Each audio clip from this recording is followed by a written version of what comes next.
It is the PGA Championship this week on Fantasy Golf Degenerates, brought to you by ProphetX. Use code FGDegenerates to get yourself 1.5% off on your first deposit up to $200. Kendo Kim in the Capitals hockey outfit. My brother, what's cooking, my man?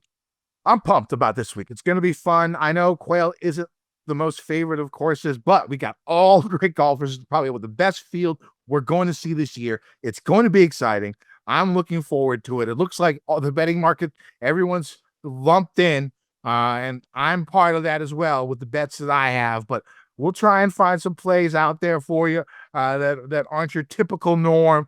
That's going to be my goal for the DFS for this week. I am rocking the Capitals jersey. Shout out Matthew Wiley. Matthew Wiley sent me this back in 2017. It's a signed Ovechkin jersey. It has the signature on the back. It has a little sticker that says it's real, all that stuff. So shout out Matt why I'm wearing this, because I wore this Wednesday. Make sure you go on the Mayo Media Network to see Pat, Joe Adoni, and I did a rundown on basically every golfer you could think about betting for the PGA Championship. It's on Mayo Media Network right now, on the YouTube page, on the podcast feed, all that stuff. And so going into that recording, which we recorded last Wednesday, the Caps look horrible in game one. And as a true Capitals fan, I had to do my part to, change the juju, change the vibe a little bit. So I decided to wear this jersey for the first time. I'd never worn it before, ever. And so I decided to wear this on the show.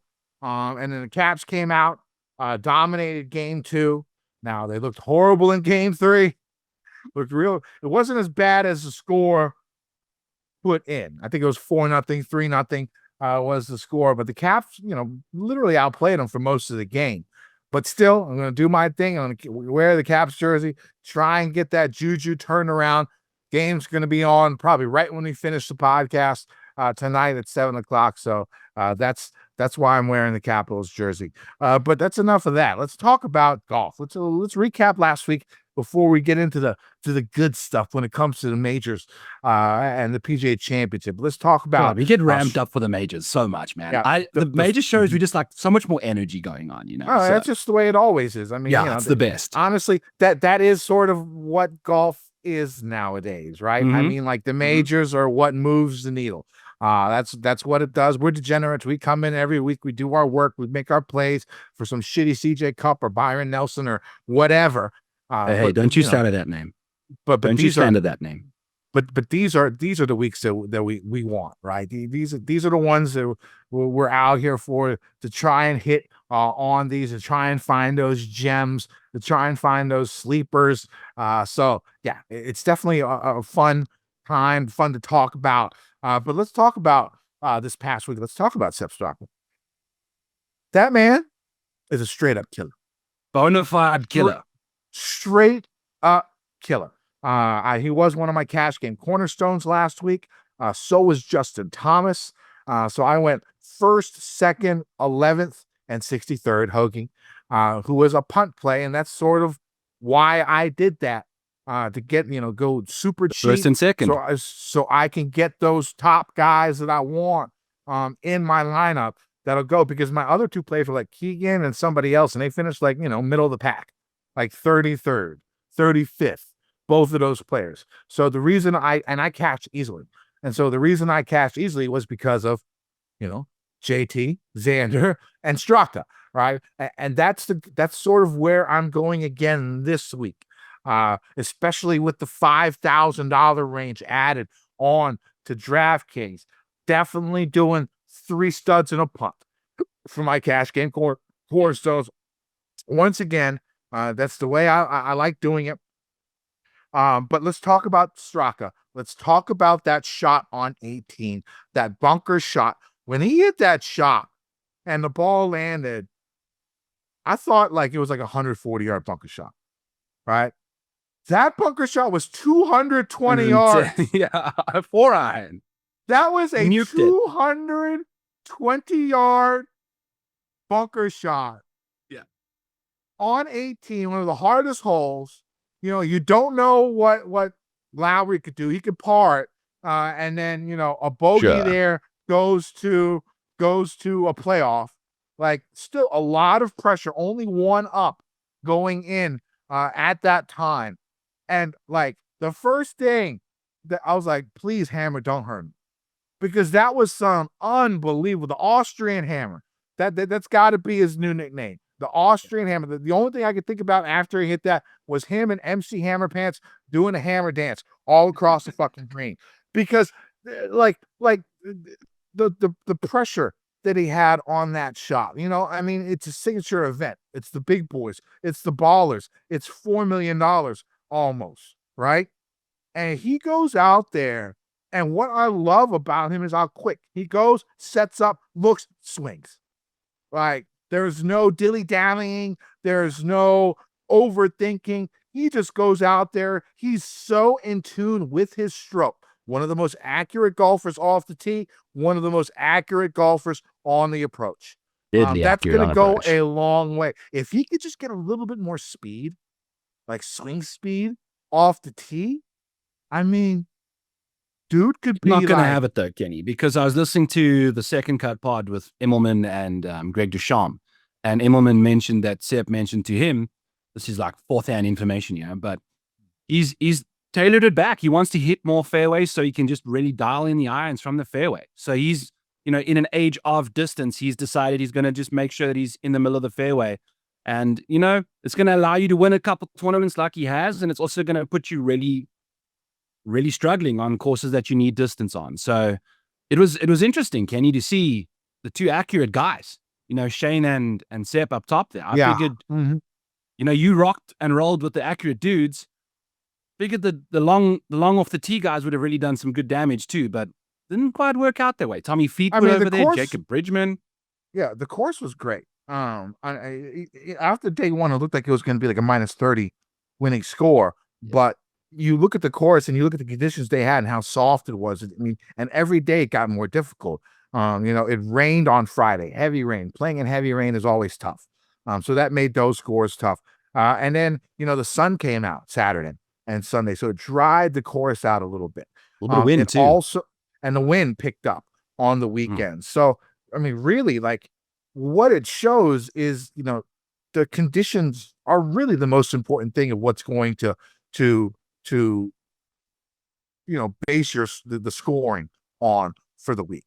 If it was like no wind and soft conditions like we saw on Thursday, it was going to be close to a 30 under par. But that's not the way it was. The conditions changed. It made the course more difficult. And it really was a fun course to watch. You had the accurate guys who were hitting a ton of fairways. You had the guys bombing it. I think the rough was a little bit thicker than people thought it might be. I mean, by Sunday, it looked, I think that rain on Friday really, made it a little bit thicker, a little bit taller. So it made it tougher to hit out of the rough. The greens, were pretty firm, firm-ish. Going into Sunday, they weren't like they were on Thursday. You didn't really see too many like really crazy scores. I think if that course had a couple more 100 yards to it, it could host a major. I think it went. The champions guys, they just proved that, like that. If the ball gets rolled back, they're going to hit it as far as the champions do, the old dogs, and then the winning scores +1. I mean, I don't think it's going to be, if it can somehow gain a couple of 100 yards, I think it could play as a major. You make the conditions tough, you bring the rough up. I think, and if you get good weather conditions, you can get a winning score of like -8, -10, something like that, -7. If in souped up conditions, which are what majors should be. That's what majors have been, until we get to the U.S. Open this year. And we'll talk about that because that looks like it's going to be a lot of fun. If you're hearing the rumors of the U.S. Open at Oakmont this year and the craziness of the course with 6-inch rough, extremely long, extremely fast, you're looking at over par as a winning score. But we're getting ahead of ourselves. You are getting well ahead of yourself. The majors are money. Put it back in your pants. Oakmont's going to be fun. It's good, but they don't need to see that every year. You know what I'm saying? Every once in a while, have something like that, throw it out there for the guys, because what's going to happen is if it happens every year, they're going to start bitching and complaining. And you don't want to hear these pampered fucks bitching and complaining every single week.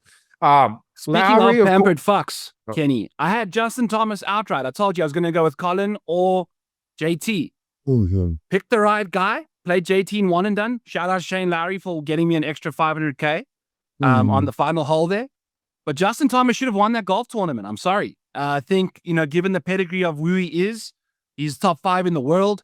You cannot miss that putt on the par 5. And then as a result, go chasing a birdie that you probably didn't even really need on the next hole and bogey that hole after missing, almost chipping it in for birdie and then missing that putt.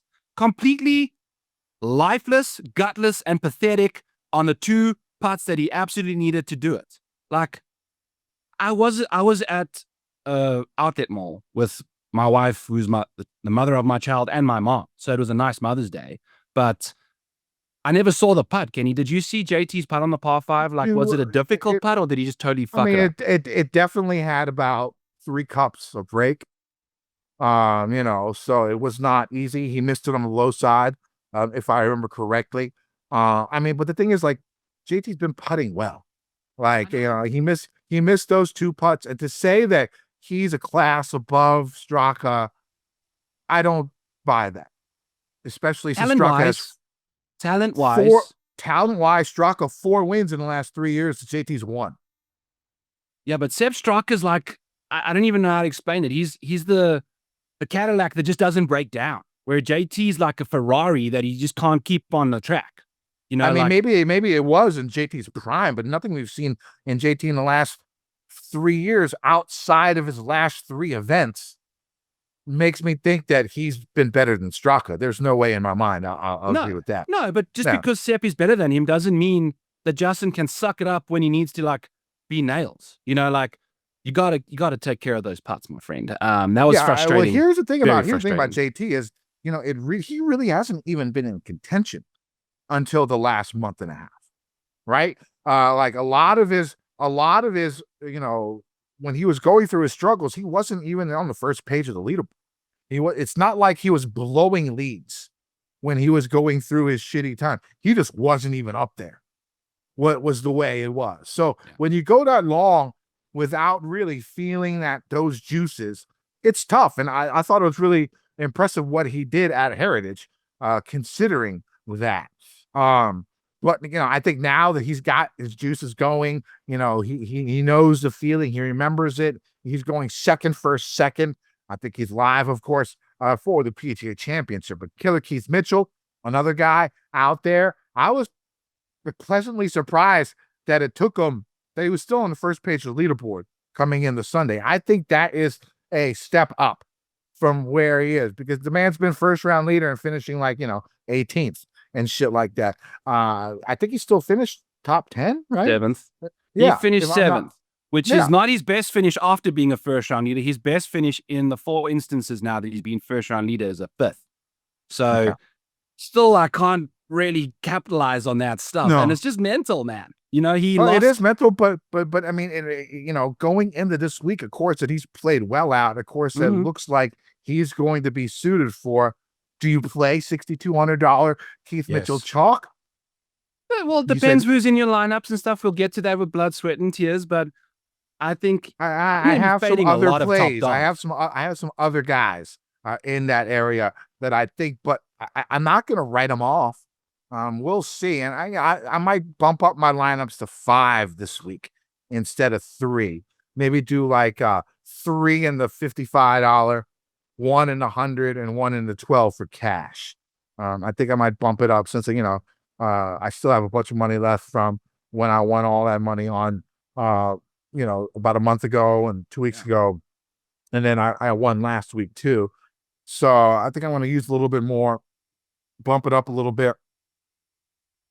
Play a little bit more cash. Fleetwood, Kenny, you think he does it like all the sex he's ever had in his life is from behind? Like, I don't think he does it missionary style. The guy is a backdoor artist. Like, dude is Jesus, fairway Jesus. So my guess is it's missionary. No, but fairway Jesus is backdoor, baby. The guys. I don't know if Jesus through the back door of a basement. I don't know if Jesus went backdoor. I don't know. Jesus went backdoor with Mary Magdalene. Now we're definitely blaspheming here but it's You are okay blasphemy. with the new Catholic, with the Chicago Pope. Yes. Chicago Pope, Yes. live on NBC at 10 p.m. every Sundays. That's what it sounds like to me.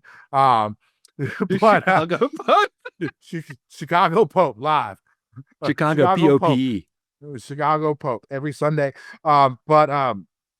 Rory, T7, barely gained anything on approach. You know, his wedges on. He's going out there just lollygagging, just throwing out a top 10. Rooting for his boy. Patrick Cantlay looked good out there. A lot of people betting on him. Fleetwood looked good. Lowry looked good. That's the whole bottom 9K range. Again, we'll talk about that. And I'm ready to talk about DFS big time this week. I know we've kind of blown our load on futures, so it's kind of like I got a shit ton of hidden gems, hopefully, and stuff like that. So I'm ready to talk about that. Right, but Xander going out there, fixing his driver, looked really strong on that back nine. Hit every fairway and was like pummeling drives, like 320, 330 out there, hitting every single fairway. Really, really impressive. Because his driving has been a little bit off. And that came back. Steven Yeager just, quietly just doing his thing. Repeatedly top of the leaderboard, first page of the leaderboard, finishes a Cam Young sighting, going into a major with his best approach play in 2 years. I don't think I could do it. A lot of guys. Ricky Fowler out there, another guy who stuns and plays very, very well at Quail Hollow going into this event, getting an exemption. Can he make any noise at the PGA Championship? Can he pull a Phil Mickelson, someone who we think is, sort of done, can't really get that major, and then finally gets it done? I don't think so, but, that storyline is there. We're looking at a lot of cool stuff going into this PGA Championship. Yes. Lots of great storylines. Bryson and Rory, I think it's going to be a great, great time going through with those dudes. I think we're going to have to chat a lot about them. Kenny, I don't have anything else. I shot level par last week, by the way. Oh, that's First nice. time I shot level par in a long, long time. Bought a new putter, Odyssey Jailbird, the one that Wyndham has, but with the navy and gold. So it was a really... go ahead. Did not tell Mrs. Maniac because I was still kind of contemplating if I can take it back or not. Told my buddy who told his wife, who then ratted me out. So you got to just be upfront with these purchases, people. If you're buying golf clubs, you just got to tell the missus right away because you can never trust a friend, in that kind of situation. I've spent almost $2,500 in the last 2 years on new clubs, and I don't have to tell any. That's the bonus of being single and not having a wife. Definitely. Now, one thing I will say, like the 24 hours from Saturday at 6 p.m. to Sunday at 6 p.m. was not great for me. Saturday, of course, Caps played, they didn't play bad, but the score was bad. They lost. They're down 2-1. And then Sunday morning, I woke up, went to go play golf. Mother's Day, my mom usually works. So it's been nice. So I don't have to, so I can go play golf on Sundays with my buddy who I play with all the time. His mom has passed. So me and him, we play every Mother's Day. It's great. No, hardly anyone on the course. 3-hour, 45-minute round. It was beautiful. I had 7 pars, and I shot a 93. Like my game when it comes down to it is, I could play golf like a real golfer for like a third of the holes. Basically is what it comes down to. And then usually like a third of the holes, I'm a bogey golfer. And then a third of the holes, I'm doubling, tripling.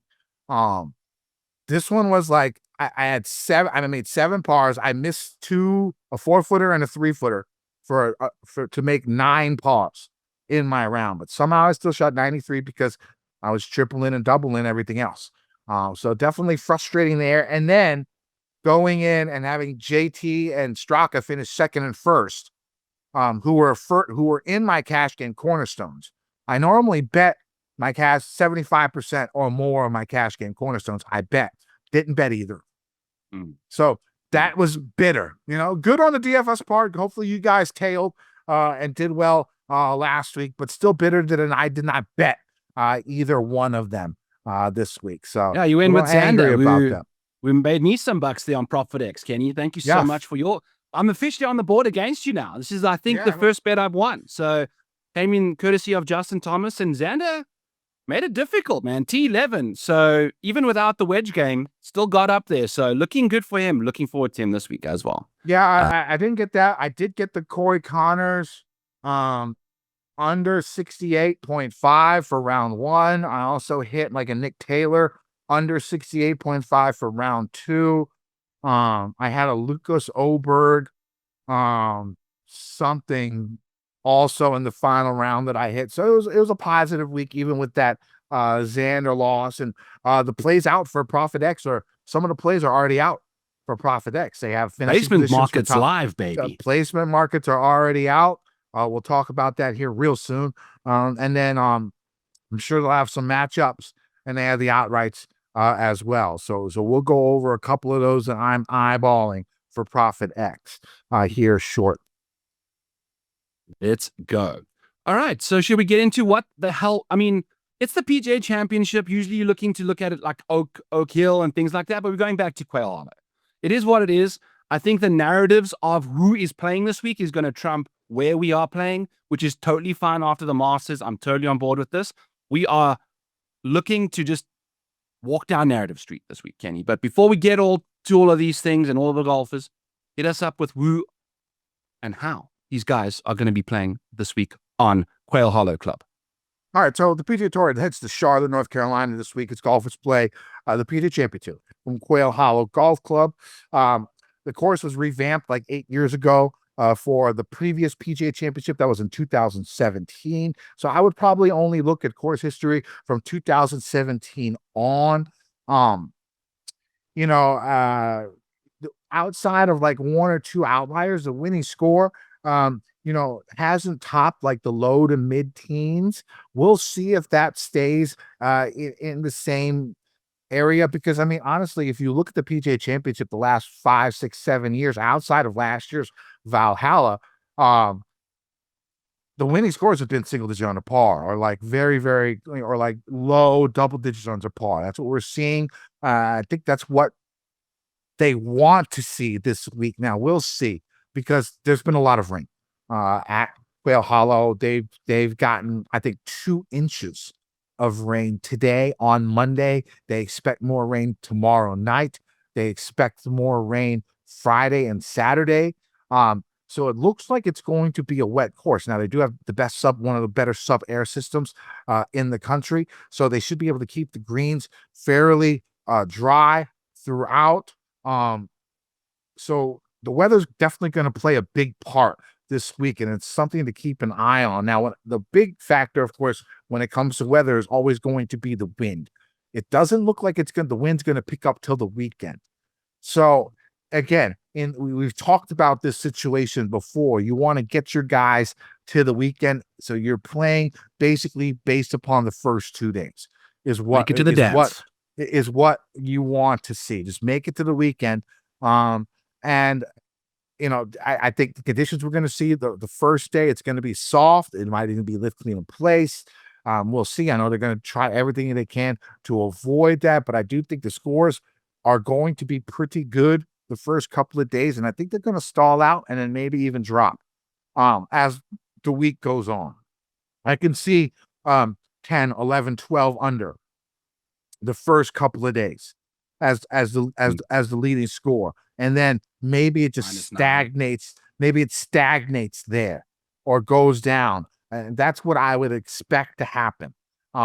So I think you need guys. The big thing is I think you're going to need guys. Good long iron play. Good on par fives. You really have to take advantage of the par fives here, all 3 of them. And I think, for the first couple of days, guys could make birdies on the par fives. You can make birdies on the shorter par fours.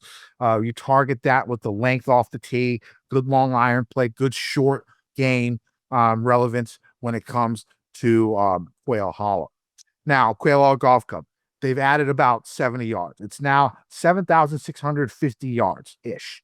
Par 71, probably the second longest par 71 major that there's ever been. I think Torrey Pines was a little bit longer, and that was par 71 at the U.S. Open. It has 4 par 3, 3 par 5s. The par 5s are, reachable by the majority of golfers in the field as long as the fairways have a bit of roll and the course isn't soaked. So again, if it's soaked, it makes it a little bit harder. What maybe I would look into would be inside 75 yards, inside 100 yards, like 50 to 100 yards for guys who aren't hitting the ball 330 yards in the air. That could be like a stat that you might want to key on for the first couple of days. So that, guys who can get close from that range to give themselves birdie opportunities on these par 3, on these par 5s. Golfers are going to need to take advantage of the par 5s as they are the easiest holes on the course. Now you look at, some of the previous winners here, just at, the Wells Fargo, the majority of them have dominated par 5s. Like you go back to like James Hahn, he was -9. Rory, about a decade ago, was -13 just on the par 5s. J.B. Holmes, when he won back in 2014, was -10 on the par 5s. Even like more recently, you're looking at like -9, -7, -5. You got to score on these par 5s. The course played as a par 71 with 3 par 5s for the PGA Championship, and Justin Thomas still shot -7 on the 12 par 5s on his way to victory. 6 years ago, it was like the first time Quail Hollow had 3 par 5s to the Wells Fargo. Jason Day shot -9, right? You really got to get these par 5s going. The par 3s are fairly lengthy, as 3 of them are like 200 to 250 plus. Even par is going to be a great score on the par 3s for the week. The par 4s, for the most part, are very long. 7 of the par 4s range from like 450 to 500. 2 of them are 500 to 525. 2 of them are very short. The 8th and the 14th, like under 400.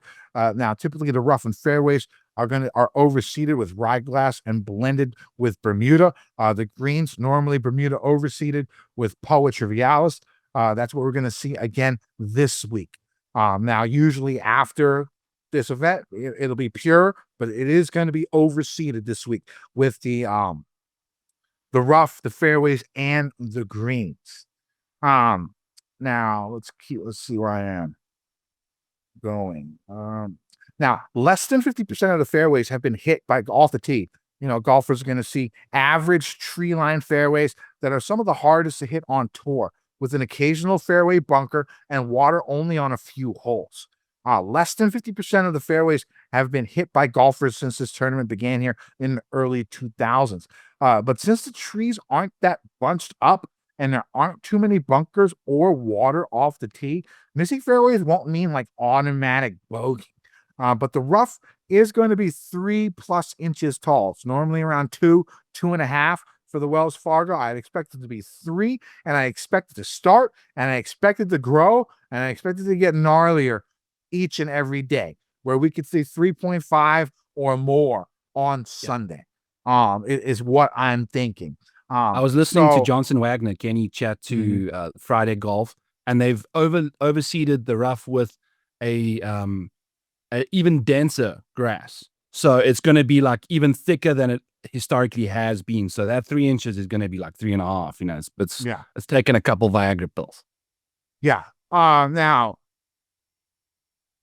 All right. So sorry, didn't mean to derail. You're good. You're good. Now, accuracy off the tee is going to be useful, but like JB Holmes won here, hitting 26 of 56 fairways. Jason Day won here, hitting less than 50% of his fairways. I would not avoid shorter hitters either, especially if they're long iron and their short game is good. But the advantage is definitely going to be for the longer hitters, especially longer hitters who have a lot of strength and can power their way out of the rough, i.e. Bryson DeChambeau. I mean, this thing literally lays out. Yeah, lays out perfect for Byron's, for Bryson this week. Now, again, shorter hitters, if they have good green and regulation stats with long irons, they could be worth using. Also targeting golfers with good proximity stats from the rough could be a good stat to look for. The average proximity of approach shots from the rough at Quail Hollow is usually the worst on tour, and I expect it to be even worse this week. Another aspect off the tee for golfers to face is a lot of right to left dog legs, which could favor golfers who hit a natural draw. It's not necessary. These guys hit it so far and so high that they can hit the cuts that they want over the trees. But, there are a lot of right to left dog legs on this course. On approach shots, golfers will be hitting in the greens that are average in size with multi-tiers and some undulation. Bunkers surround some greens and water is in play on a couple of approach shots as well. After having problems with like the greens upkeep, the greens are they change it to like Champion Bermuda, but again, it is overseeded, so it's going to be overseeded with the Poetry Reals. Now, these are definitely difficult greens to putt on over the years. This course has consistently had the lowest make percentage of putts inside 10 feet. Now, even though I don't mention it, looking at good putters inside of 10 feet might be a good play this week as well. The stip meter is going to be around 12. I would expect it to be even higher as the week goes on and the course gets dry. What are you looking for in golfers this week? Yes, Kenny, I think you nailed it spot on here. I'm sharing my screen with you guys. This is in the Model Maniac Patreon. By the way, you can grab all the stuff. Use code PGA25 for 25% off your first month. Yeah. This is strokes gain correlations at Quail Hollow. And as you've described already, Kenny, if you take a look here, accuracy is usually a little more important than distance at most tour average venues, but we have got distance being more important than accuracy this week, which is exactly what you've said. The math backs it up. If you take a look at approach play, it's pretty much tour average here. And with the green regulation rates being so poor, chipping around the greens and the 10 feet and in putting the stress that these guys are going to be dealing with, you have to hit your chips really close. So strokes gained around the green has been pivotal and above tour average every single time they've played here by quite a large margin. From a proximity standpoint, you are seeing below average proximities from any metric under 175 yards, and then above average proximities from 175 and out. So the long irons, the distance, all making tons of sense. Tour average scoring average. So the whole field is half a stroke under par. We have not seen this course play under par yet, so since 2019, and it won't be different this week because it's even longer than it has been. The missed fairway penalty, like you mentioned, Kenny, is pretty much tour average as well. You're not really seeing that much of a difference when it comes to that. So that's what's going on there. Just a little couple other things. You have some best finishes at Quail Hollow. I'll be definitely looking at recent form. You can find all of this stuff here. Kenny, you can take a photo if you want again. You can, do all of that stuff over here in the Model Maniac Patreon. I figured I'll just share that with you guys as we're going. Got to make sure you got good course history. This is in that second tier. We always speak about the Masters being in its own tier when it comes to predictability off of past success at that venue. Quail Hollow is in the next tier. It is very, very predictive because it requires such a routine, a predictable skill set in order to play well here. So just mash those drivers, hit those long irons well, and you got to be able to get up and down. So a well-rounded game is very much in need this week. So I don't have much more to say there, Kenny. I think you are spot on, and let's get into some bets and the such. ProphetX, all right, baby. so let's talk about a little ProphetX for this week. So they have top 5, top 10, top 20 out. They also have to make or miss the cut. They have that out, and they have the outrights out right now. They should have some matchups coming up soon. So what I'm going to be targeting on ProphetX for this week, if you can go ahead to the golf specials right there, PGA Championship, Byron. I will be looking at the top tens and ties included, and I'll be focusing on Scotty Scheffler and Rory McIlroy, the two studs that I am not betting outrights this week on other books, right? But I am going to play on ProphetX. Now the number that I'm seeing for Scotty for a top 10 is minus 190 on most books. Right now, the best number you can get is what, 168? Is that what that says, minus Byron? 168. Yep. Minus 168. Right, so you're already getting 22 points better than most books. I'm going to be greedy. I'm trying to get 150, minus 150 for a is this top. You, Kenny? This plus 150 is you. That is me. That is me. Yes. Yes, that is me. I'm trying to get minus 150, so I need someone to match with the plus 150 for the no. So I don't know if it's going to happen. So I will adjust. If I don't get anything by probably Wednesday morning, I'll probably make it to 160, 165, around there. But you're still getting 25 to 30 points better.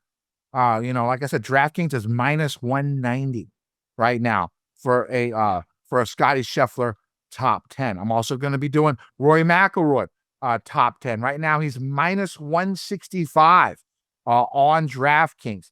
The number is not that great right now, but that's going to adjust. That's just the best number that people have at the moment in time. I'm trying to get minus 136 for a Rory top 10, including ties. So I'm trying to get 30 points better than what DraftKings has. And that's what ProphetX does for you.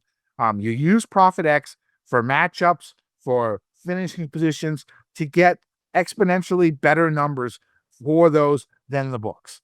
That's what you're going to do. You go out there, you put the number you want. Maybe it won't be matched. You make adjustments, lower it or raise it so people can get more interest, and then someone will jump on it. People jump on some crazy ass numbers here. Yes, I don't they do. understand why.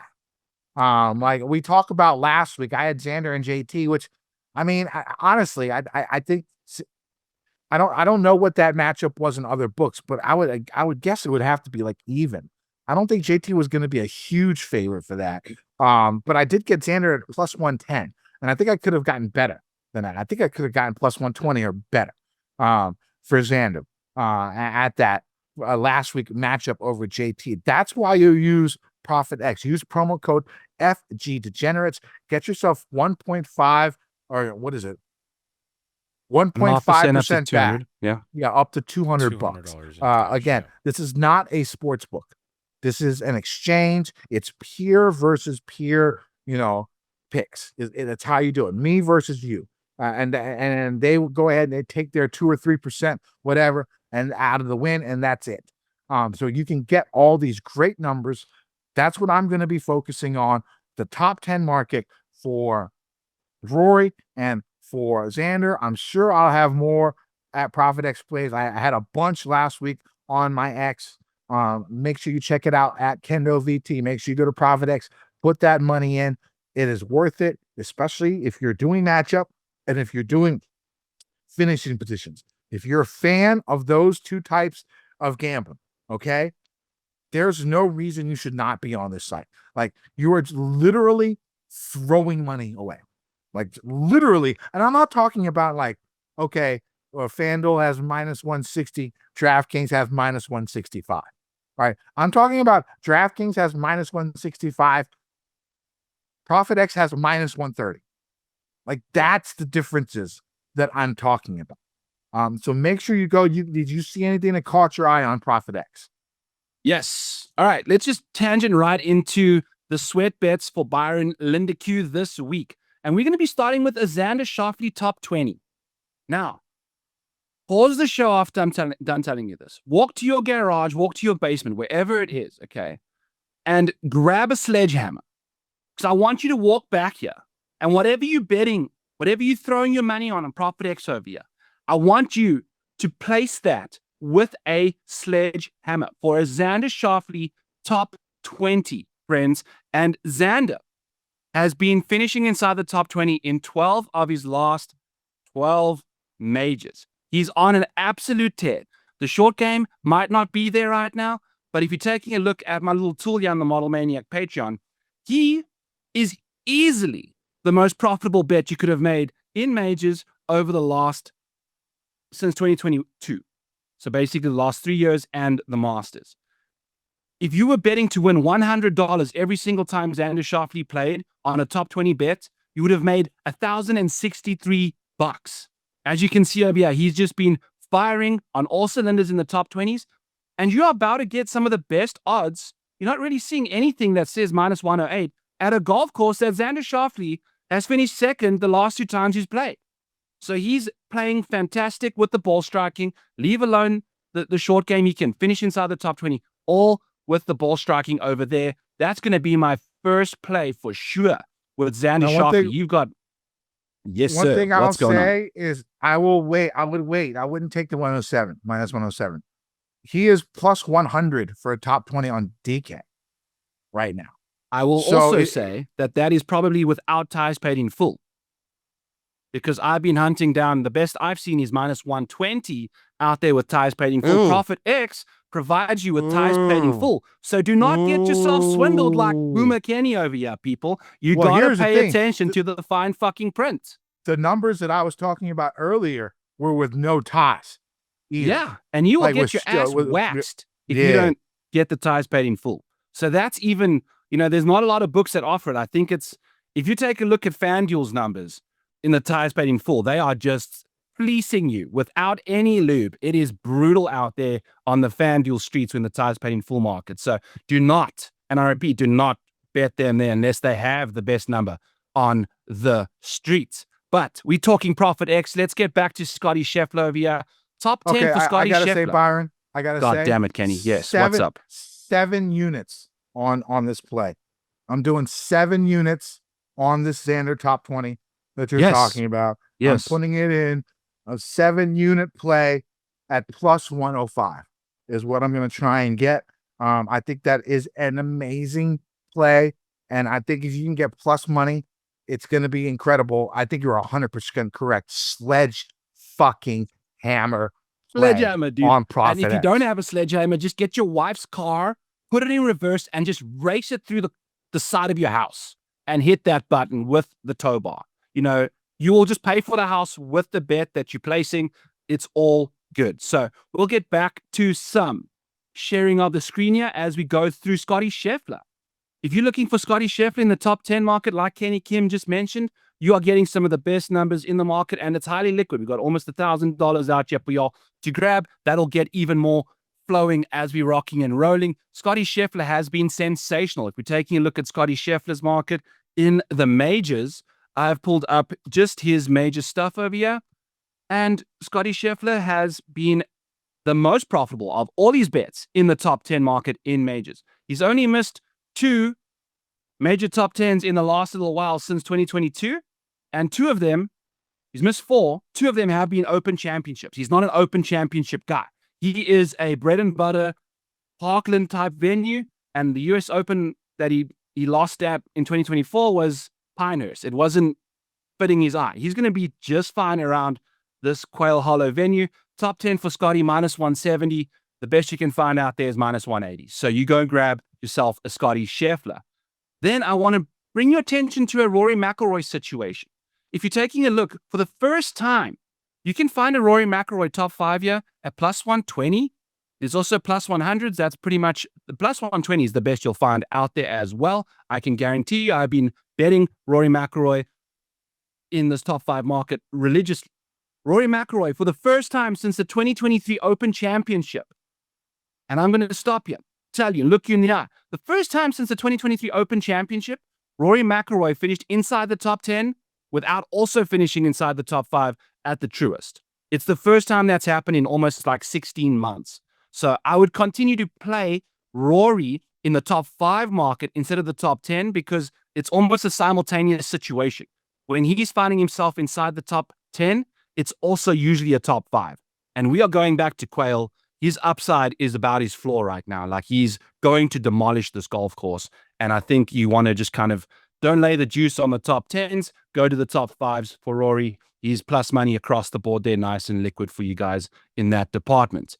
I don't know what I'm sharing. It looks like I've got good over there. Then we're moving along. Bryson DeChambeau, I'd also bet him top 5 as well. Lay that top 5 play there at plus 174. You're not going to find that anywhere else. Now that'll also get more liquid as we're rocking and rolling too. We've mentioned the Xander Schauffele top 20 and John Rahm. If you're looking to find another option for a play in the top 10 market, I would go to John Rahm over here.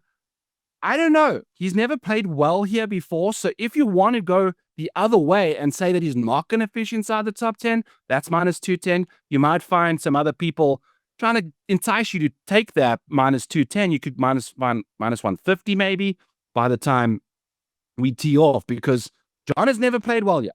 And he's typically done well in majors, but not at this golf course. And he's also struggled in majors the last little while. So those will be my sweat bets of the week because they're top of the board. They're likely going to be keeping you in the mix, baby. You're going to be looking to cash these one way or another. We had a couple of them cashed last week because, that's just what happens over here on the Fantasy Golf Degenerates show. So, Kenny, outright wise, like I said, we blew our load.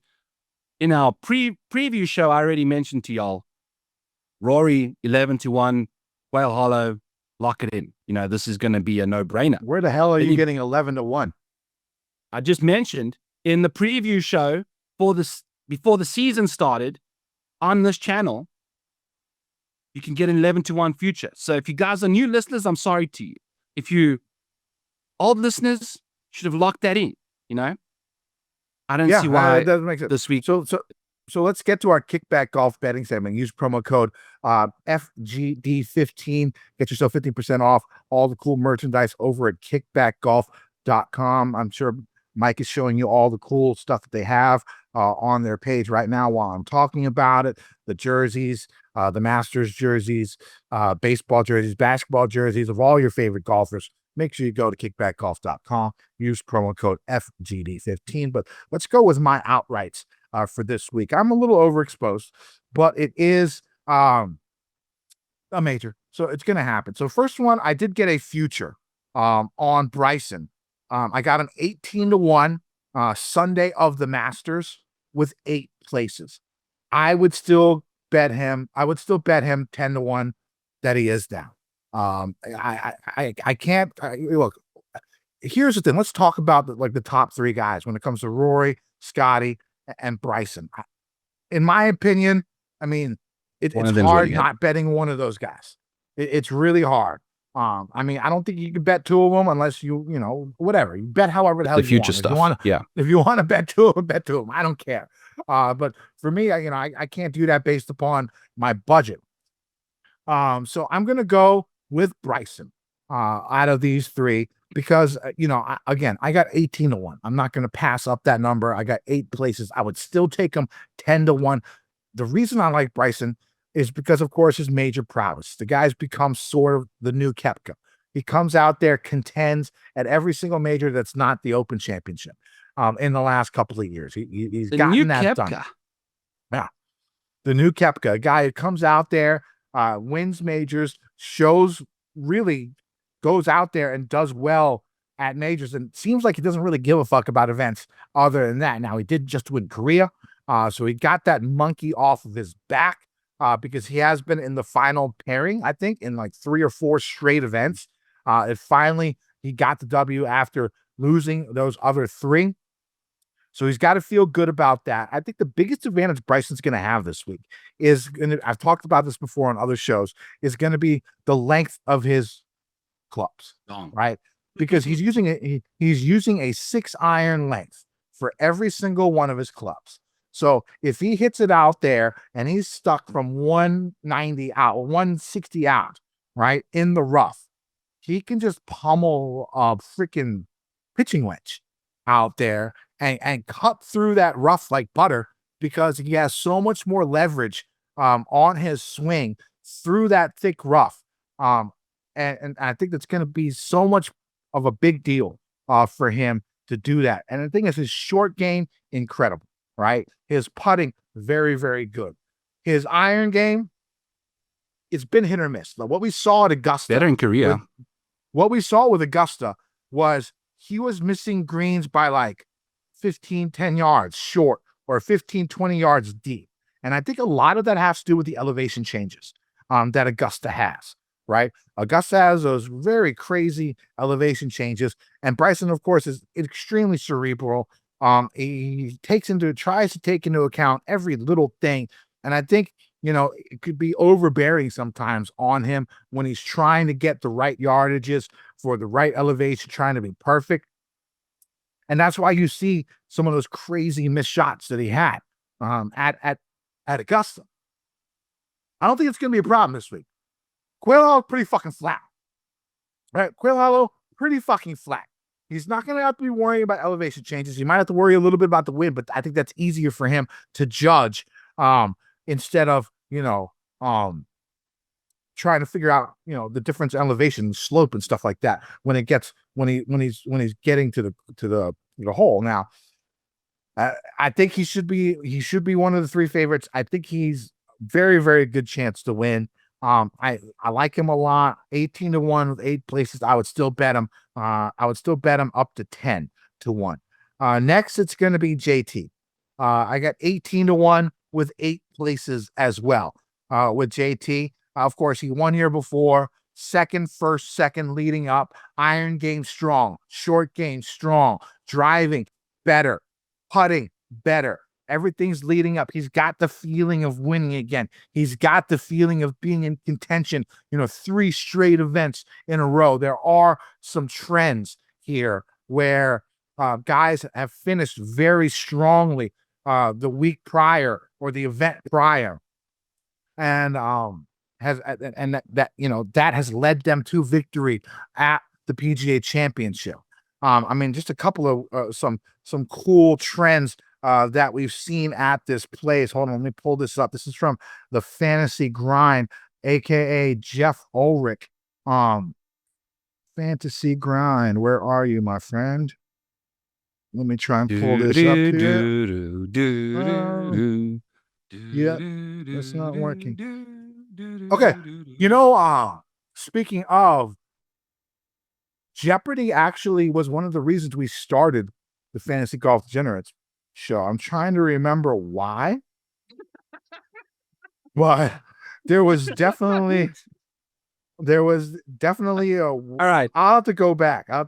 Can you just search? I'm going to drop a JT nugget in the meantime, or do you want to find? No. All right. So Justin ahead. Thomas, I'm actually going to share my screen one more time here because it's a really interesting situation. And to those of you that haven't bet Justin Thomas just yet, what I'm showing you right now is Justin Thomas's best finishing positions in majors since 2017 when he won this PGA Championship. And he has never entered the final round of a major championship with the lead. The best he was the 2017 US Open. He was second. And then at the PGA Championship when he won, he was fourth. Outside of that, so since 2017, he's never been inside the top 5 going into round 3 of a major, going into the final round of a major. So what I'm trying to tell you here is you can bet this dude live, and that's where he thrives. So if you've missed the numbers on JT, and if you want to tail Kenny, I think you can still get in as the tournament's going along because he's typically, a slow starter, especially in majors, and he's never really done that great around Quail. Outside of the win when he won here in 2017, he hasn't had another top 10. So if you want to protect yourself and he starts off slow, then you don't even bet him, and then you kind of just monitor that situation. Kenny, have you found your tweets yet? I did. This is from Jeff Ulrich at the Fantasy Grind on X. 9 of the past 12 winners of the PGA Championship finished top 15 or better in their final start before the event. Justin Thomas finished 28th in 2017. Morikawa finished 20th in 2020. 10 of the last 11 winners of the PGA Championship gained strokes off the tee and on approach in their final start before winning. The lone exception was Phil Mickelson. 9 of the past 10 winners of the PGA Championship played in an event the week directly prior to their win. And I think 23 of the last 26 have played in an event 2 weeks prior to their win. So you want someone who's played here recently. Most have. Even the live guys played last week, I think, if I'm not mistaken, right? All the way in Korea. They played in Korea. So everyone should be on target for that. But yeah, JT, I'm going 18-1 with JT with 8 places. Next, this one's going to be, I wanted a third guy, and I thought about Xander, and I don't hate Xander. 28-1, you can get him with 3 places on Bet365. I'm going Jon Rahm. 28-1 with 3 places. I think you could probably get 30-1 as the week progresses. I don't think he's going to be a popular play. Now, the thing about Rahm is when you look at his play on live, he's averaging 2.2 strokes gain total in live and Augusta of this season. His tee to green has been solid. He's been gaining over a stroke off the tee every round. He's been gaining, but the big thing for Rahm is he's been one of the best on live around the greens, gaining over a half a shot around in strokes gained around the green on live and at Augusta this season.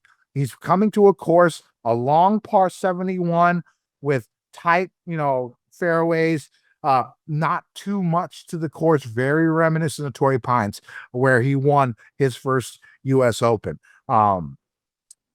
So I like him a lot this week. I think he's going to go underlooked. And it's, everyone talks about how poorly he's played at majors. Dude finished 15th at Augusta. He made the cut on the number though, Kenny. But he finished 15th. That's where, so he came back, played well. He knows. The big problem I have with him is I think it's been in his head that he knows that he has to start playing well at these majors. People are starting to talk about it because of him going to live and then not performing. He knows it's on his mind. Of course, that can go two ways. It can either be a detriment or it could be a help. It seems like it has been a detriment up to now, but now he's got a few of these under his belt. I'm hoping he comes in with a little bit more of an open mind. I don't want to see anger, because what we saw at Augusta the first couple of days was Hulk John. Was Hulk Ron.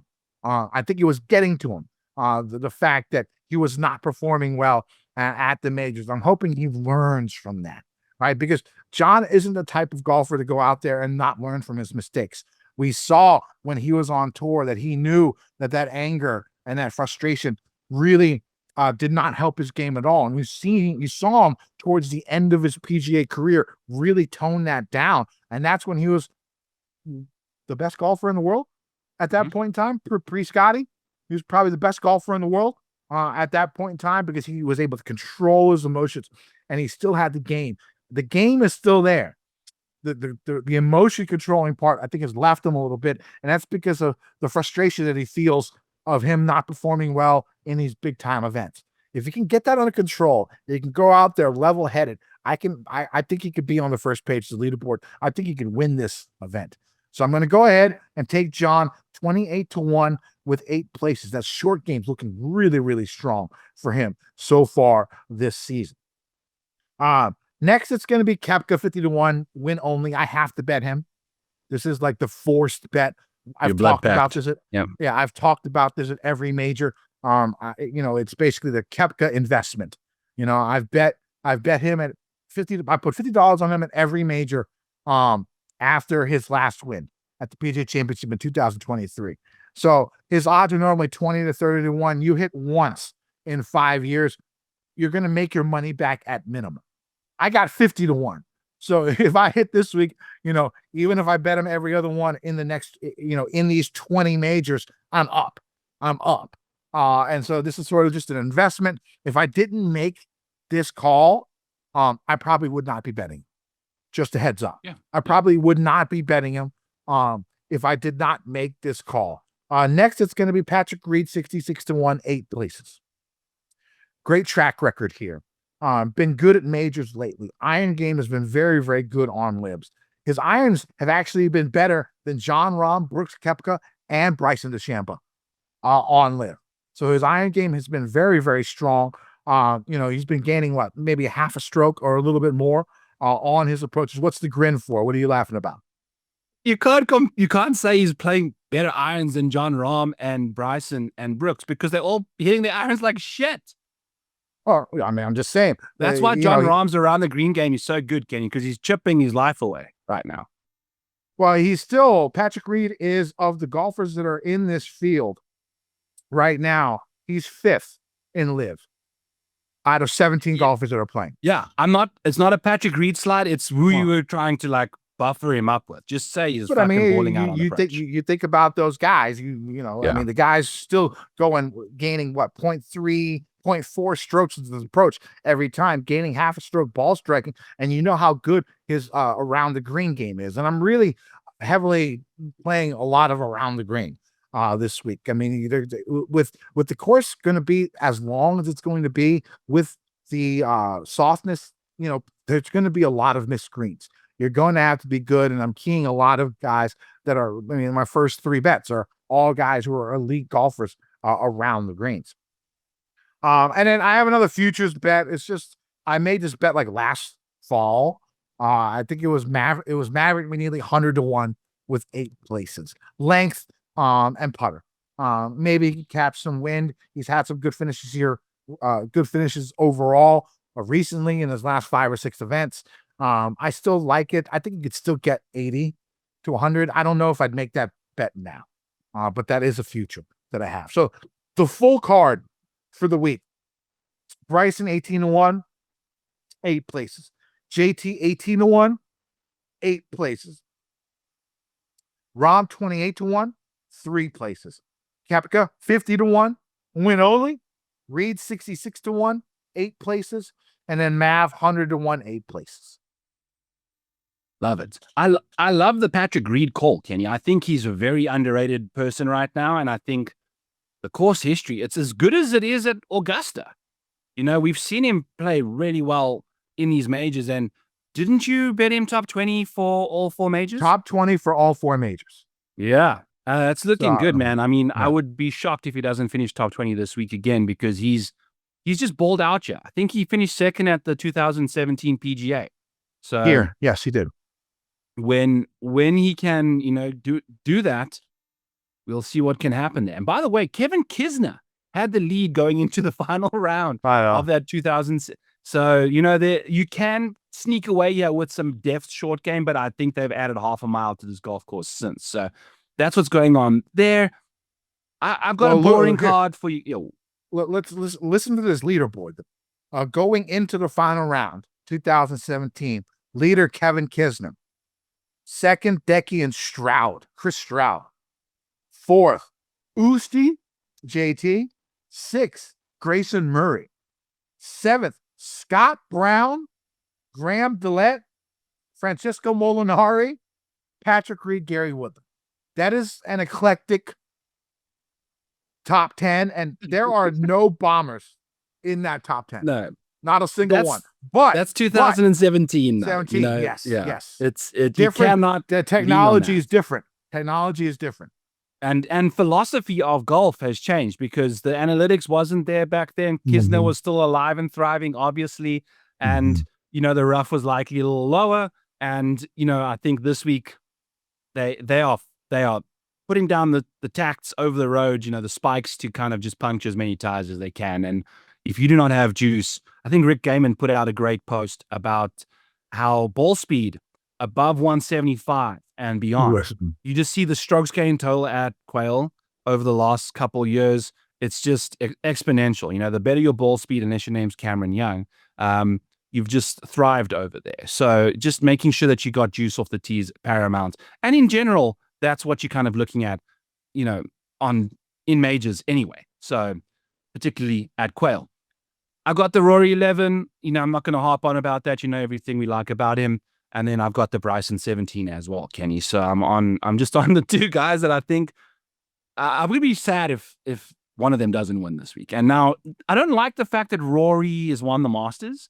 I figured he would have had another disappointing Masters or a close call at the Masters and then come in here and win this one. Maybe it's better that he has won the Masters, because now he's just, you know, he finished 7th at the Truist at a wedge fest. He's not the greatest wedge player.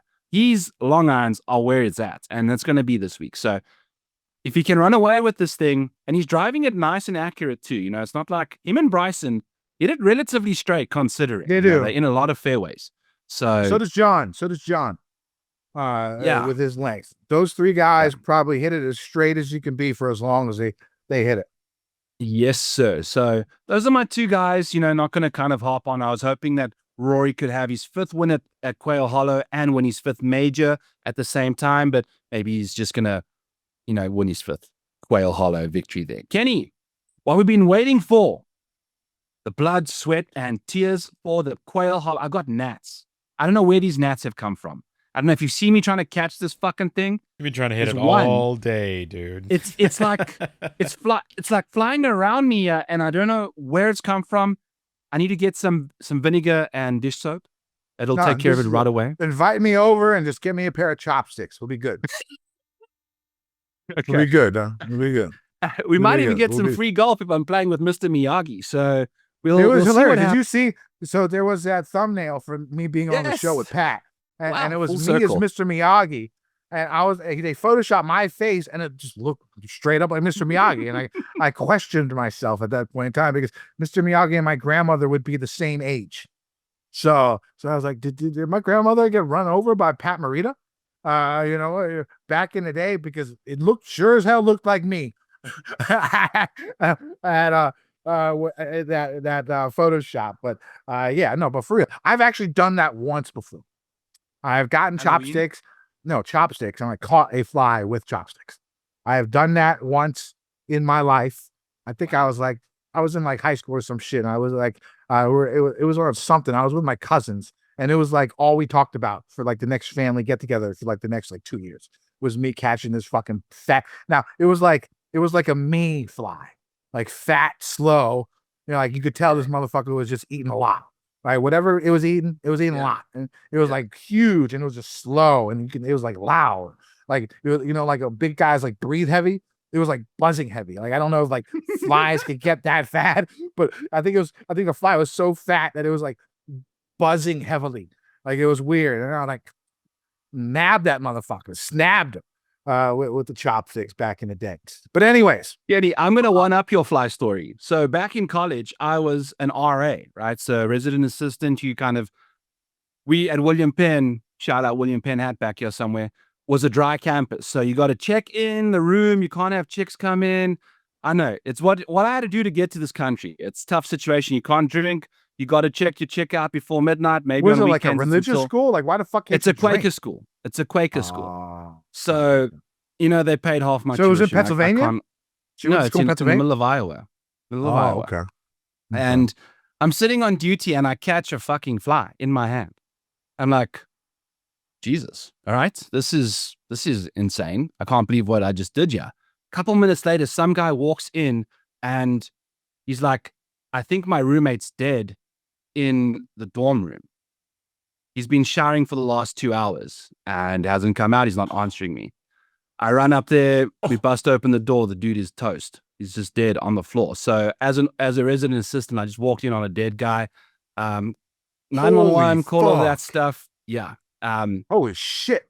Crazy, dude. Like you think you're just trying to get your room. Did his roommate get straight A's for the year? Is that like isn't it the rule? Like if your roommate in college dies, don't you get like straight A's for the year and don't have to go to class? I know I'm thinking about the most horrible thing when this guy passed away, but that's just, I'm a horrible person. That's the first thought that came into my mind was, oh man, the guy got straight A's for the year. Oh, did they find out what happened? It was a bit of depression, and also he had so suicide, glucose stuff. What's it? Diabetes, and he wasn't taking his meds and shit. So, but it was weird, man. You sign up to be a resident assistant just to try and get free room and board and $250 a month, and the next thing you're like barging down a door to uncover a dead dude, and it was just it was crazy. Wow. That sucks. Yeah, that was the night I caught the fly. So the RA that when I went to Virginia Tech, right? And shout out Virginia Tech, who had Metallica at Lane Stadium. If you haven't seen like the videos and the pictures, fucking insane. See the guy in the wheelchair, like just I was there for the first game they did Enter Sandman. Just 25 years ago. I was at school. I was at Virginia Tech. I was a sophomore at Virginia Tech when they started the Enter Sandman. So it was really cool seeing that. But when I lived in the dorms my freshman year with the Lee Hall, I lived right across from the RA. And basically, it's the total opposite of what you went through. Like, I was taking bong hits and shit, like right across. Now, we did have like a nice setup. Like, I had like the box fan and like, that was like into the window. So everything, all the air was getting sucked out. I had like the airflow. Like, I was like a mini HVAC guy. Like back in the day with like airflow, like trying to figure out, because like the first time I smoked in a dorm room, like everybody in the whole hall came down like, Kenny, we can smell that shit. I was like, oh shit. Luckily, and this is when weed was like way legal, like way illegal, right? So I was like, oh fuck. So I had to like come up with this like air purification HVAC funneling system that I had, and it worked to perfection. We were taking like 4-foot bong hits, like no breath freshener, no freshener, just straight, just in the room would be a cloud of smoke, but all the smoke would be heading out the window. I had it, but so we would, and my roommate had an older brother who went to school at Tech, and so every Friday we'd take orders for beer and liquor, and we had this huge dresser with like wheels, right? And so we'd bring it down to our, my buddy's brother. We'd fill it up with all the booze and alcohol. We'd get free booze and alcohol for getting it, right? We overcharge everybody. They didn't give us them, so we get our booze for free. And then like we just walk in and walk by the RA, and RA, I mean, he's not a fucking idiot. Every Friday we're coming in with like a 875-pound, like box that we're like 3 people are dragging down the fucking hallways, and we're going into every room, right? Just breaking out all the alcohol. But he was cool. Like he knew what the fuck was up. He wasn't a fucking idiot. And we weren't like, no one was dying out here. Yeah, that shit's crazy about you. What the fuck were we talking about before we went on this tangent? Also, while we're on the RA story, I have to, because I got fired as an RA eventually because the lady that was in that dorm hated me. She just did not like me.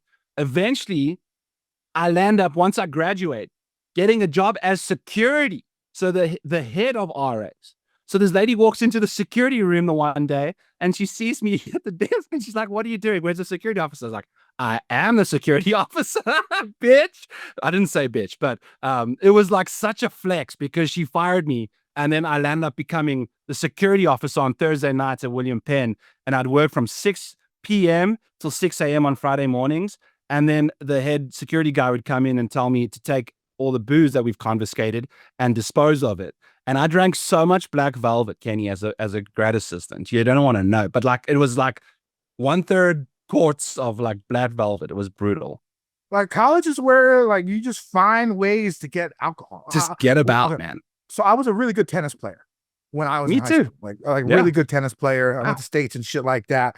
I actually taught tennis. My first job was a assistant tennis pro at a country club for like a few years. But I went to Nike tennis camps. So I was invited to these Nike tennis camps. It was at the University of Richmond, the Richmond Spiders, beautiful campus. But we stayed in the freshman dorms, and they had these drop ceilings, right? They had the drop ceilings with the acoustical ceiling tile that you could push up, and that was in every room. And so like, we were like 15 years old, 16 years old. One dude was fucking around, bouncing up and down on the bed, hit his head on the ACT and noticed something shiny when he pushed it up. And so we all went up and we looked up, and like that's where all the freshman kids hid all their alcohol. So we were there in the summer. So this was all the booze that was left from the previous semester.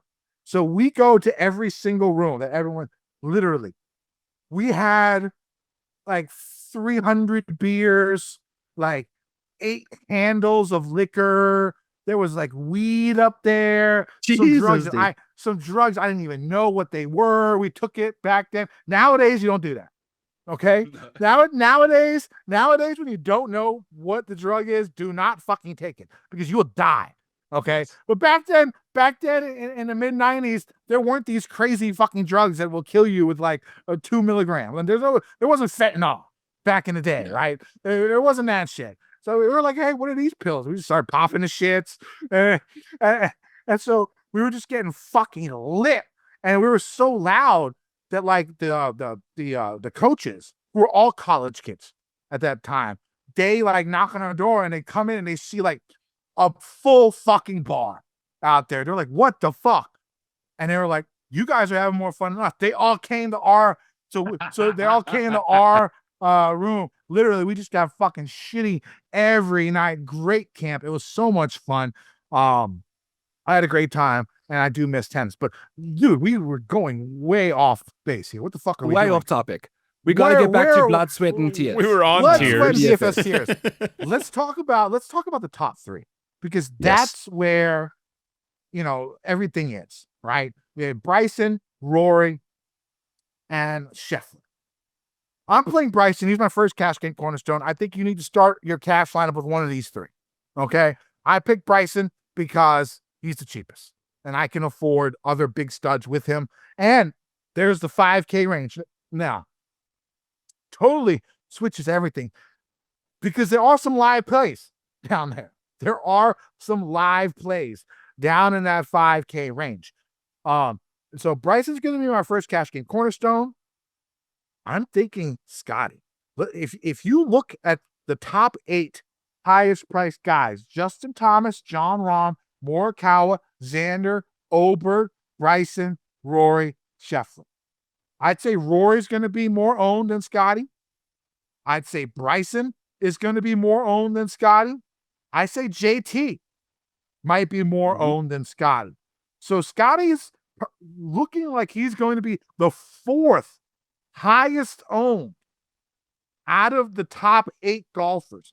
That hasn't happened in 2-3 years. Probably.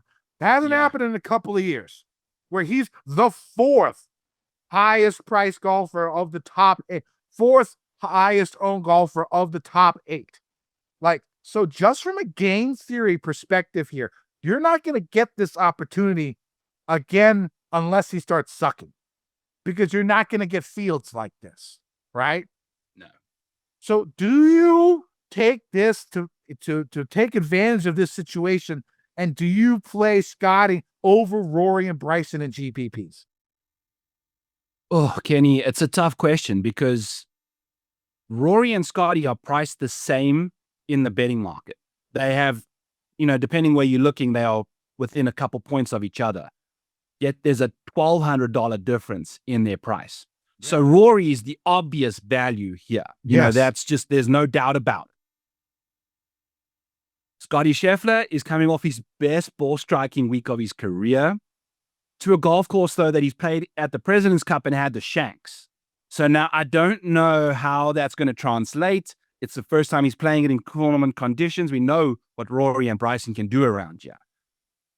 I think, Kenny, I can't figure out the 5 guys with Scotty. And if you're playing, you're playing limited lineups, if you're not playing mass multi-entering, it's hard to get those Scotty lineups across the fucking line, So like taking that $1,200 and divvying it up amongst the other 5 guys, taking the $1,900 and divvying it up against Bryson, you got the 5K range. It's kind of, it's not the greatest, but it's still, there's some options. They obviously going to let you down. That's just what you're trying to take a shot on these dudes. I think I will just give away my hand here and say I will not be playing Justin Thomas this week. I'm full fade on him this week. He's not the greatest in majors lately. He's not a good driver of the golf ball in majors. He's not very accurate. Doesn't have enough distance to overcome that accuracy at $9,900. So I will take my gamble on him being my fade and, hoping I can take Rory and Bryson along for the ride at the top there. So those are my 2 guys, and I won't be playing many more other guys below them until I get close to the 8K range anyway. Yeah, I don't mind fading JT. We could put JT in this bunch. JT's my second cash game cornerstone, but I don't mind fading him in GPPs either. Right. I'm going Bryson and I'm going JT to start because that's just upside city. You know what I'm saying? That's just 2 guys who I bet on, who I think that can win. And with the 5K range, my punt play is going to be way down there in the 5K range. And you can get a pretty good lineup going this route with Bryson and JT. That's how I'm going to start in cash, right? But I really think, if you could find a Scotty lineup that you're comfortable with, this is the best game theory wise that you're going to get for Scott. I think maybe ever, until he starts sucking, until he's not as good as he is. But at like peak level Scotty, to be like probably the 4th highest owned guy of the top 8, you are getting some serious value right there. Now, will I do leverage, it? I don't know. Not value. You're getting leverage. You're getting serious leverage, way more leverage than you would get on Scotty in any other event that he's played in the last 2 years. Now, do I have the balls to do it? I don't know. But, that option is there, and it's definitely live. Definitely live. Now let's go over. I think Xander's going to be popular. I think Morikawa is going to be popular, right? I think so. Here's the thing. Another thing, I like Jon Rahm this week, and another reason for that is ownership, because you look, Scotty, Rory, Bryson, all going to be more owned than him. Morikawa probably going to be more owned than him. Xander probably going to be more owned than Jon Rahm. Justin Thomas going to be more owned than Jon Rahm. John's going to be the seventh. Is going to be the second lowest owned golfer in the top 8 highest priced guys. Again, this is GPPs. This is how you win GPPs. Jon Rahm is my hustler play of the week. Okay? You play the music, Mike. I don't do 10K hustler plays. I've never done a 10K hustler play before. But Jon Rahm is my hustler play of the week. He might not even be in the top 10 highest owned golfers in the field. Might not even be in the top 15, right? Top 20 maybe. But I don't think he's going to be like even in the top 15 highest owned guys in this field. And like I said, like, okay, if he could just get over, the game is there, right? I mean, he's still finishing top 10 every week. His iron game could use a little bit of work, but off the tee, he's been exceptionally strong. Around the green, he's been exceptionally strong this season on LIV and at Augusta. He came through. He battled it out, like you said, making the cut on the number at Augusta and grinding his way into a top 15, right? He knows that he needs to get a good finish at a major. If he can just get his mental right, that's all he needs to change. He needs to change his mental. He can be top page of the leaderboard. He can win this event. He can top 5. And at the 7th highest owned guy out of the top 8, I am going to take that risk, especially at that price tag, at $10,200.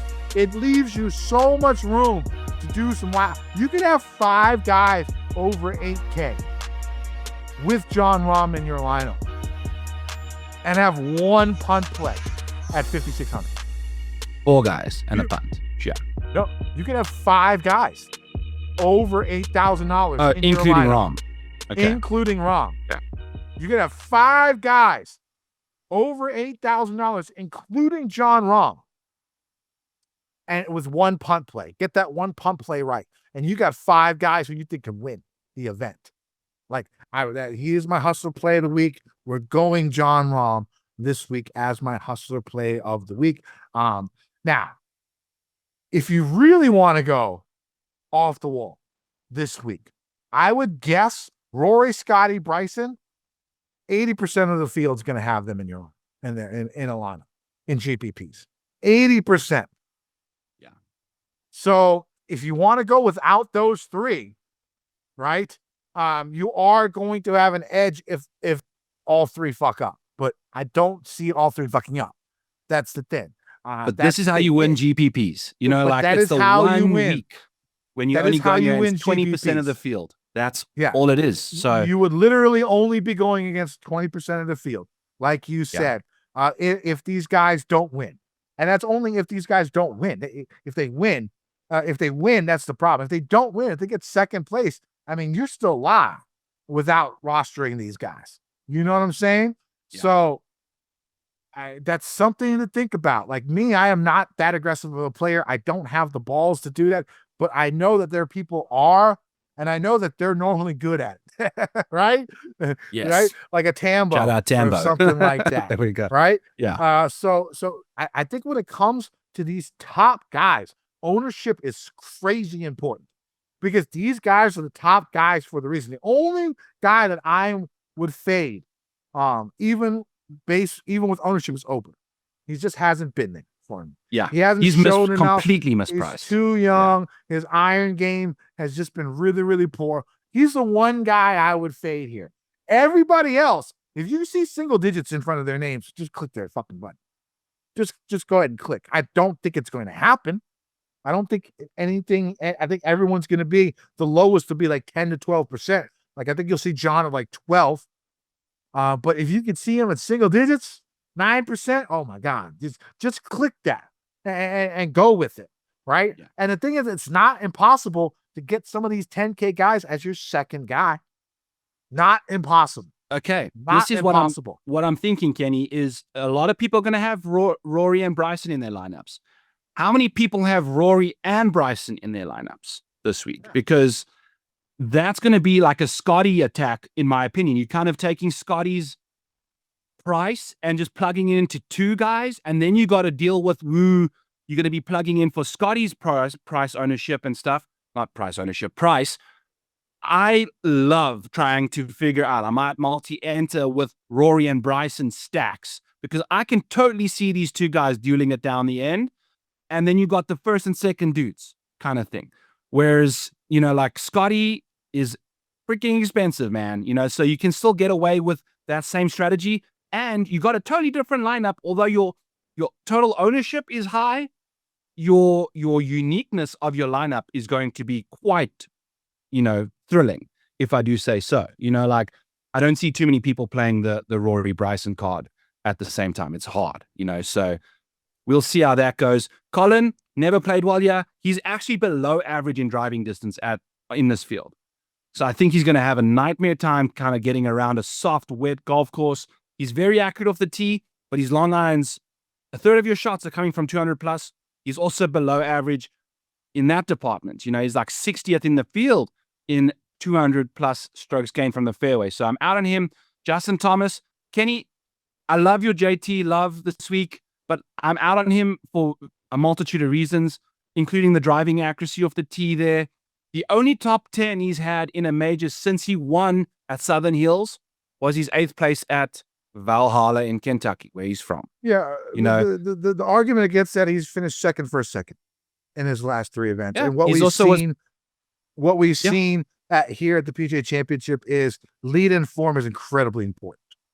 It's incredibly important. Man, he has him, Bryson, Rory, Scotty have the best lead-in form coming in. Again, but I don't hate a JT fade in cash. And the person that I would pivot in GPPs, and the person that I would pivot to. Here's the thing about the 9K range. Okay, you look at the 9K range. The popular plays are going to be Patrick Cantlay, Shane Lowry, Tommy Fleetwood. Like, how do they ever fucking win? Like, No. do these guys ever fucking win? Right? Okay, they might. Their upside is capped because I don't see them winning either. Why not pick a winner? Why not pick someone at $9,500, who we know, or $9,400, who we know can win? Hideki Matsuyama. Here's the thing about Hideki. His iron game has improved here in the last few weeks. Gained almost 11 strokes with his irons in his last 2 events. His short game is elite, one of the best. His putting, not great, but it hasn't been as bad as it has been in the past. His big bugaboo is driving, right? If he could drive average, or maybe just a little bit above average, with the rest of his game the way he is now, he can contend. He can win here. He can win here.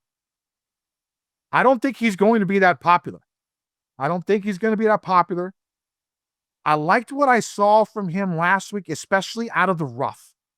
He was hitting a lot of great shots out of the rough, and he's going to be hitting the ball out of the rough this week. He's going to be. But so's everybody else.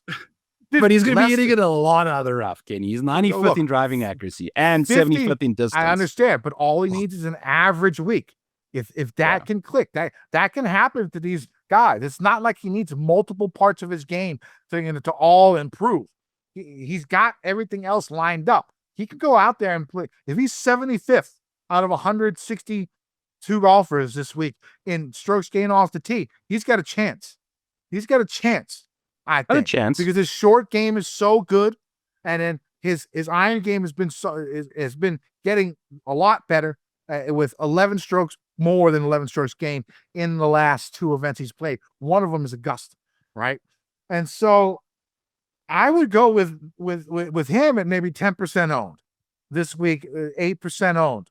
He seems like the pivot off of the guys that are going to be popular: Cantlay, Lowry, Fleetwood. I would rather have Hideki Matsuyama, and as another pivot, I want to go with Victor Hovland.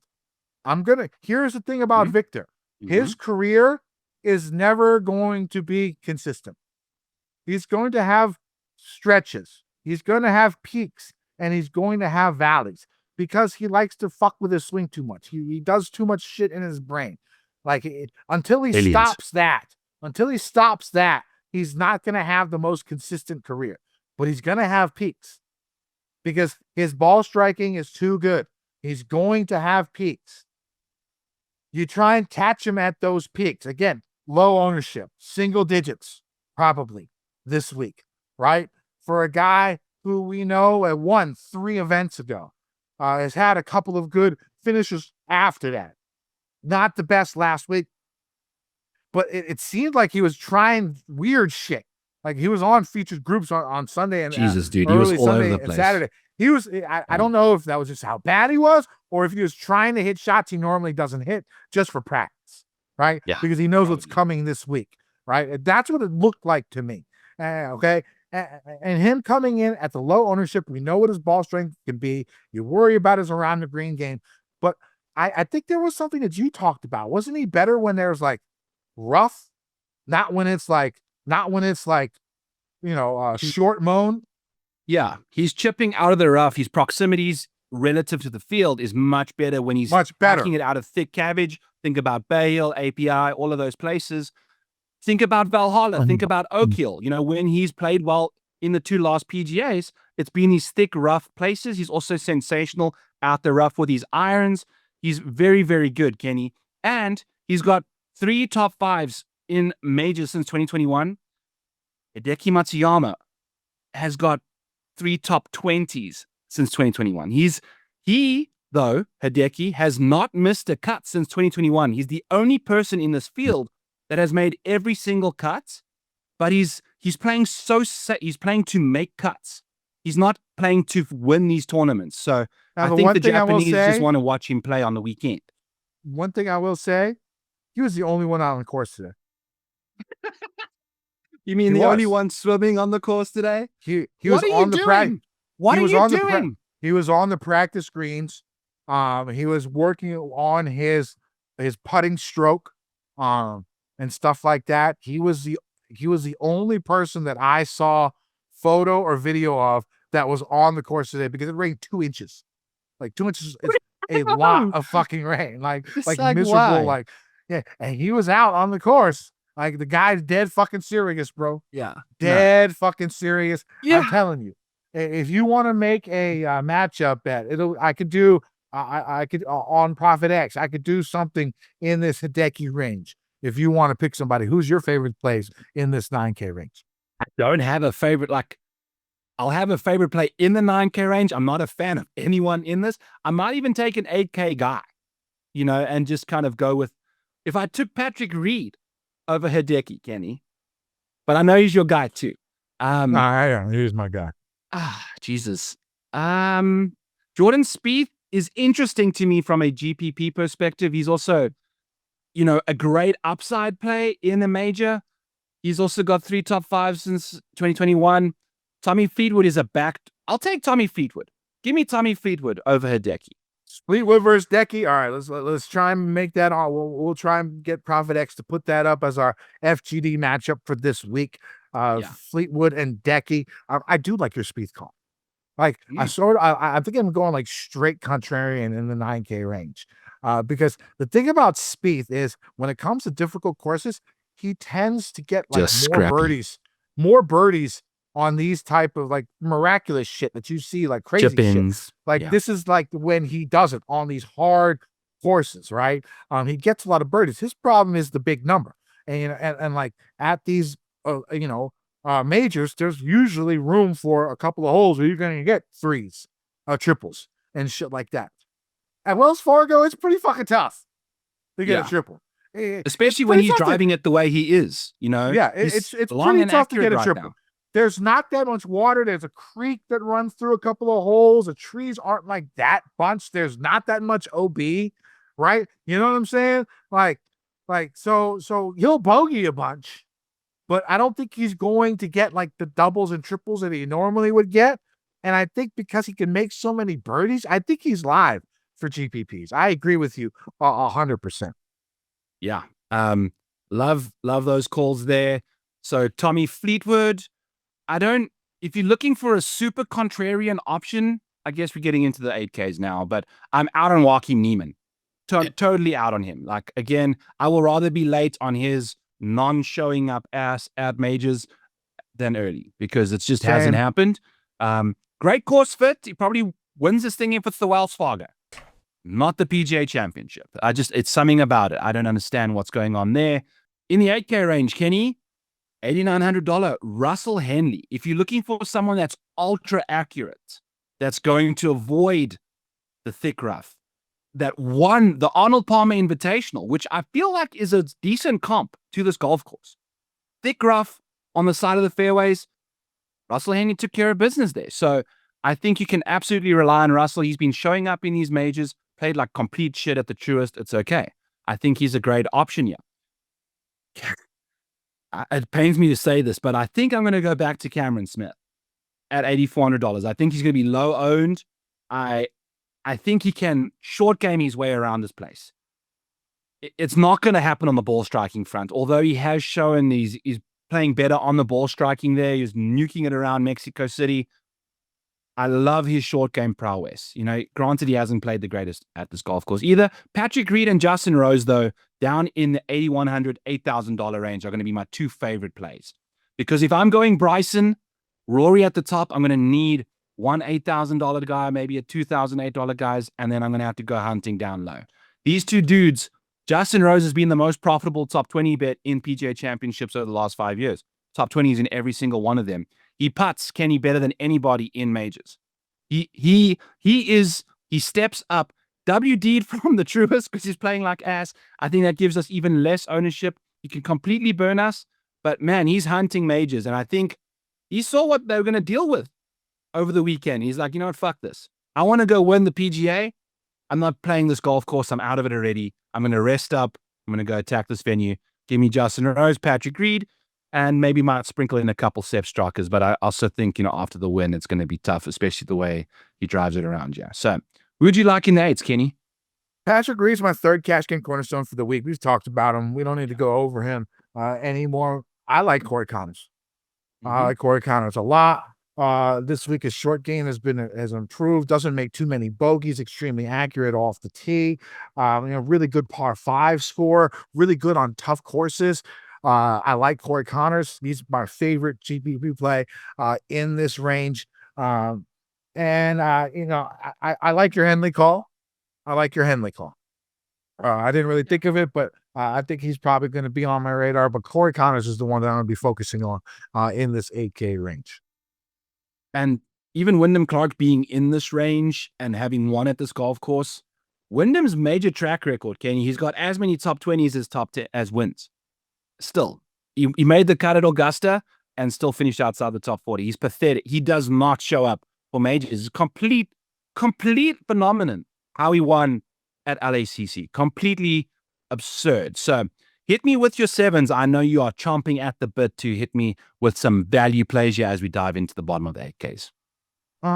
Daniel Berger, somebody who's just been playing consistent golf. He has the form coming in. His iron play has been pretty good. He's pretty good around the greens. Plays par 5 as well, plays par 4 as well. Really good from 200 plus. He's someone that I will take a peek at. Siwoo, Siwoo and Ben-Ang are a couple of Koreans that I will be playing this week. Siwoo, a little bit different ways about their game. Siwoo exceptional around the greens. His iron game has been, well above average. He tends to play par 5s extremely well. He's very aggressive, the driver off the deck and stuff like that. And I think that would be something that's needed on these par 5s. So I do like Siwoo. Finau showing a little bit of life last week. You would think that this type of course would suit him. With his ball striking over his career, he just hasn't looked the same as he normally has. But it was good seeing him, with a little bit of coverage near the first page of the leaderboard last week. He's someone that I would take a peek at. Also betting on with his length off the tee, and then his length off the tee, his propensity to hit his iron game really pretty well, even though it hasn't been the greatest here recently. Overall throughout his career, it has been good. I sort of like Siwoo better than Benny, but I'm going to look at Benny this week. Keep going down. Final, maybe a little bit Akshay and Keegan. Akshay and Keegan are a couple of others that I look at. Keegan can usually hit it long and straight. Akshay had a little bit of vibes last week. I think the PGA would be something, or PGA or the Open Championship would be a good place for him to, really come out of his shell at a major. So I do like him also. Kenny, what about Max Homa? I know, he's struggled in majors historically, but played fantastically at the Masters. And I believe 2 of his 3 top 10s in the last 13, 14 months were at the Masters. The other one was the Wells Fargo. We know how bad Max Homa has been playing the last little while. We are playing at Quail Hollow, where he's won before. He's $7,600, showed a bit of life last week. He was floating around there. I think he's absolutely live. I think his caddy leaving him and going and winning with JT it's probably lit a fire under his ass a little bit. And I think this is probably, outside of maybe Riv, his favorite course.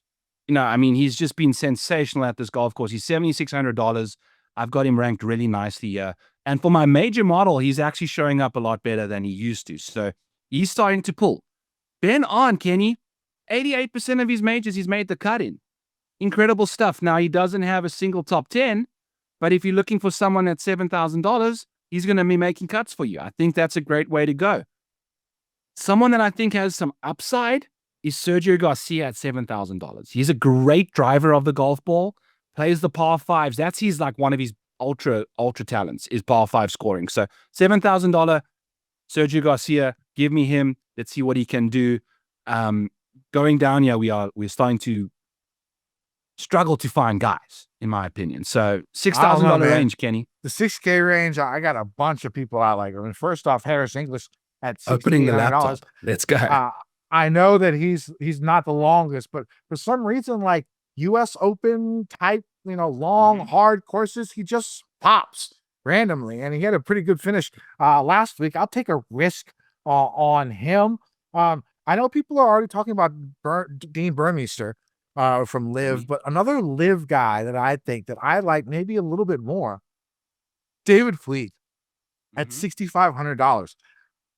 He is a bomber who can putt really well, above average iron player, average around the greens, right? Has been having a really, really strong season abroad and in Live. I like him a lot at 6,500. Bud Collop, 6,200. Iron game's been really strong. Long irons have been very good. I like the way his finishes have been really, really strong here recently. Keith Mitchell, strong at Quail Hollow. His game has been really good here recently. There's no doubt about it. He's not going to win, but the man can get a top 20 for you, right? Yes. He's shown it in the last 4 to 6 tournaments that he can get some top 20s for you. This is a course he likes. He's confident. It's not like, it was a dagger type loss he had Sunday. He was like already 3 back going in. He was glad he made a bunch of money. He's got to be happy, right? He made 7 figures. He's good. He's in here. I like Killer Keith down here at $6,100.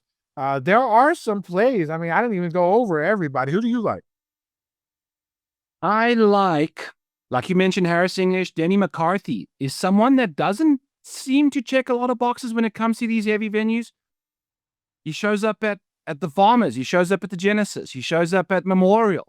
He showed up at a thick and heavy cricket club. I think he's absolutely live to do what he can at these kind of venues. I like him a lot. Cameron Davis at $6,300 is someone that I won't be minding at all going into this week. Keith Mitchell, like you mentioned, is someone that I'll be looking at too. And then give me a little bit of the 5K range. I think that's about all I can really. What about the Højgaard brothers too? If you just play one of them's going to do okay. It's got to be Rasmus. Bombers Paradise. Nikolai's been fucking ass like for the last few months. There's guys in the 5K range. My final cash game cornerstone is going to be in the 5K range. $5,600. Mackenzie Hughes. This is his home course. He's a member. Couple of top 10s here in the last 4 years. In contention, probably should have won this past week in Myrtle Beach with Ryan Fox hitting that crazy chip to win. So he's coming in with the good form, the top 15 that we called. I don't think he's going to win, but 200-1, I might be able to take a little sniff of that.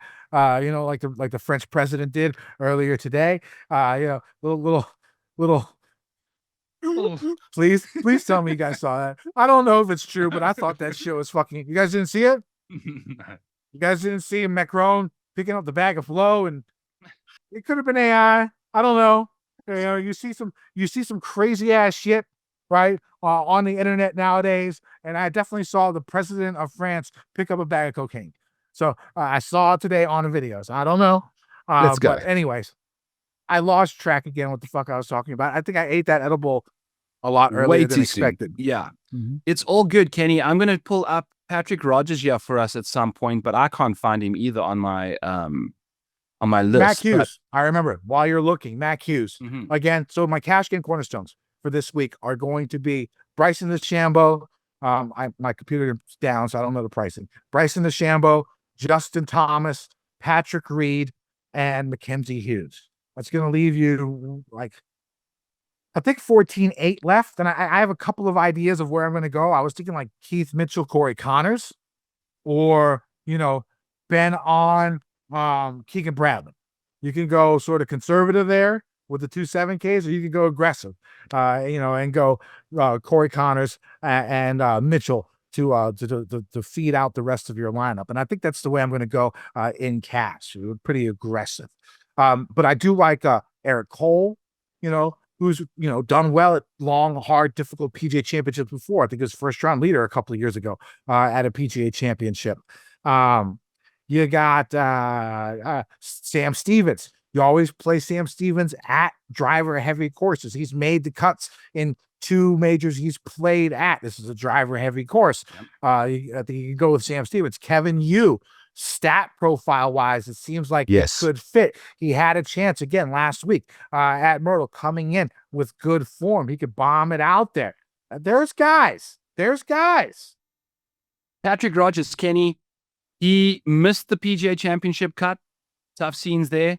US Open, 32nd. PGA Championship, 29th. US Open, 31st, 41st. He's been sensational in US Opens and PGA Championships. That's all he plays in. And he's got the length.